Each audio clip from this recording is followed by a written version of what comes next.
In 1989, Tetris was generating millions of dollars across 3 continents. It was the most addictive video game on the planet.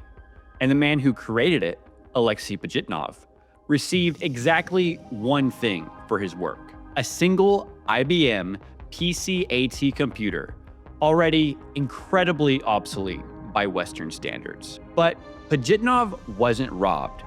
He never even had the concept of being robbed. See, the word robbed assumes a thief, a victim, and a shared understanding of what ownership means. In the Soviet Union, the category game designer who owns his creation didn't exist. Not suppressed, not forbidden, just absent. The way a color you've never seen before is absent. Your whole reality has no container for it. This is a story about 2 worlds colliding over a plastic cartridge full of falling blocks. And what makes this story strange isn't the KGB interrogation or the billionaire media baron who called Gorbachev directly to try to get it for himself. It's that both sides were looking at the exact same object and seeing completely different realities. What follows is part Cold War thriller, part business saga, and it all comes down to 2 game designers at a kitchen table building a shared language out of falling blocks and vodka. Pajitnov woke between 7:30 and 8 a.m. Maybe later, he said, because I worked until midnight every day. Breakfast was sausage, eggs, and cottage cheese. He arrived at the computer center of the Soviet Academy of Sciences around 10 a.m. His workspace was, quote, extremely crowded, a room built for 4 or 5 people seated at desks. On most days, it had to accommodate 15 researchers. He shared his desk with 3 other people. The computer center was busy solving differential equations for outer space and nuclear war. As for games, well, nobody cared. As Pajitnov put it, nobody gave a shit about this stuff, a small little game. Games were something absolutely alien for them. The real work on Tetris happened late, after the desk cleared out. He built the first prototype in 2 weeks on an Electronica 60 with only 8 kilobytes of RAM, programming in Pascal. Meanwhile, the KGB was very interested in his other work, automatic speech recognition. They wanted to build an audio surveillance system that would start recording when certain dangerous keywords were uttered. Pajitnov and his colleagues, quote, tried to avoid, obviously, end quote. The KGB showed up at Pajitnov's crowded desk for the speech recognition work. Nobody showed up for Tetris. The system's priorities were internally consistent. He signed over the rights to the computer center for 10 years. His explanation was blunt. It was easier and wiser for me to allow this arrangement than to try to fight for certain personal rights that were almost non-existent during that time. And then he said, you can't imagine how much internal laws and instruction I overstepped during this time. It's unbelievable. So if somebody would really look at me, I would definitely be in jail. No bitterness, though. His public stance has been consistently philosophical. He said that he was happy that so many people were enjoying his creation. He inhabited a world where individual ownership of certain software simply did not exist. You can't mourn something your world never offered you. So that's Pajitnov's world. A system with its own logic, its own categories, and no slot for a game designer who gets paid. But the story is about to get much more dangerous because someone from the outside is about to walk straight into it. If you're not subscribed yet, now's the time. We're just getting started. Now, enter Hank Rogers. In February 1989, this Hawaiian game designer flew to Moscow on a tourist visa, which meant even discussing business was technically illegal. He described the city in a single word: gray. Gray skies, gray streets, gray and unsmiling people. And what disturbed this born marketer was the complete absence of advertisements. Nobody was trying to sell you anything. His brother, who came on a later trip, likened it to being in a prison. No color anywhere. Rogers had catastrophic reasons for being there. He'd already convinced Nintendo of America president Minoru Arakawa to bundle Tetris with every single Game Boy. $2 million in 1980s money worth of Game Boy units were already being manufactured, and his in-laws' property in Hawaii was pledged as collateral. I was in deep kimchi, Rogers said, because I had 200,000 game cartridges at $10 a piece being manufactured in Japan, and I'd put up all of my in-laws' property as collateral. Failure would have destroyed not just his company, but his extended family's financial security. He couldn't even fine Elorg, the Soviet agency that controlled the Tetris rights. The hotel information desk had no listing. He hired an interpreter from a booth in the hotel lobby. He was certain that the man was KGB, but the man knew exactly where to go. Then,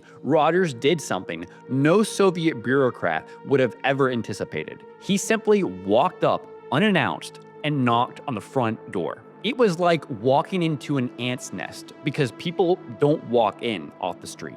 Everyone has an appointment, and I was supposed to go to a window and present my credentials, and I didn't. I just talked to a random person and said, I'd like to speak to somebody about Tetris.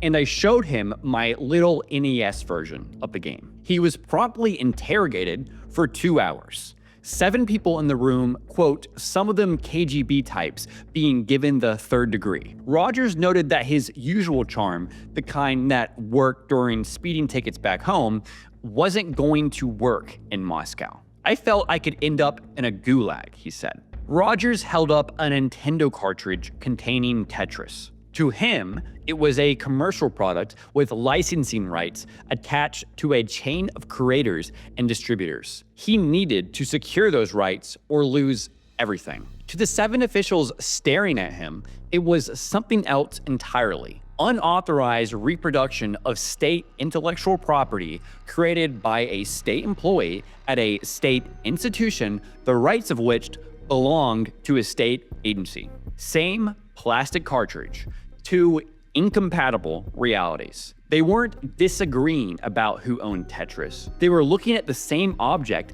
and seeing different worlds. So how did the deal get done when neither side could even agree on what the object in front of them was? The answer involves a Soviet bureaucrat named Nikolai Belikov. He was no ordinary apparatchik. He was the sort of man who was put on the job to do an agency's dirty work, a master of the well-timed backstab whom you trifled with at your own peril. When Rogers walked in unannounced, Belikov didn't turn him away. He realized a third party to play against the other two could be a very good thing to have.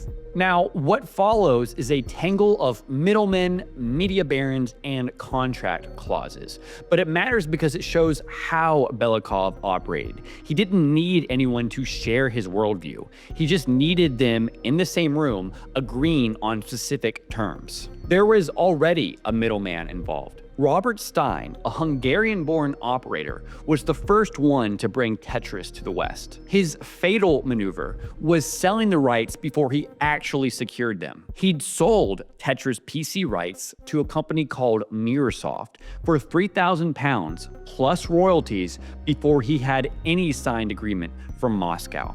He was keeping a, quote, Chinese wall between his Western partners and the Russians, making sure each side stayed ignorant of what the other knew. But Belikov dismantled him surgically. He added a clause to Stein's contract specifically excluding console rights while distracting him with other changes. He was so focused on just securing the rights that he completely neglected to see the new clause updates. Meanwhile, Mirrorsoft's position was being torpedoed from the inside. Kevin Maxwell, son of media baron Robert Maxwell, met with Belikov. When Belikov showed Kevin a Tetris cartridge for the Nintendo Famicom, Maxwell had no idea what it was, despite his own company supposedly holding the console rights. Instead of asserting Mirrorsoft's claim, he told Belikov he would, quote, entertain a deal for the console rights, accidentally confirming that Mirrorsoft's position was hollow. And Belikov found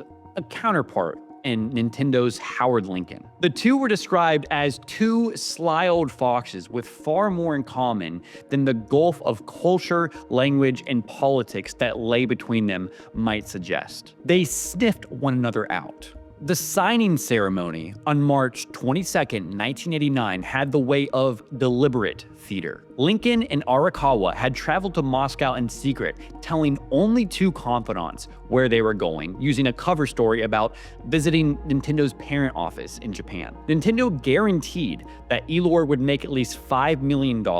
Previous negotiation had dealt in nickels and dimes, $50,000 here, $100,000 there. He was quoted. Nintendo's offer, quote, elevated the discussion to another financial plane entirely. When Kevin Maxwell told his father about the Nintendo deal, Robert Maxwell completely lost it and contacted General Secretary of the Soviet Union, Gorbachev, directly. Gorbachev, dealing with a country on the complete verge of collapse, told Maxwell, quote, you should no longer worry about the Japanese company. And if that sounds vague, that was on purpose.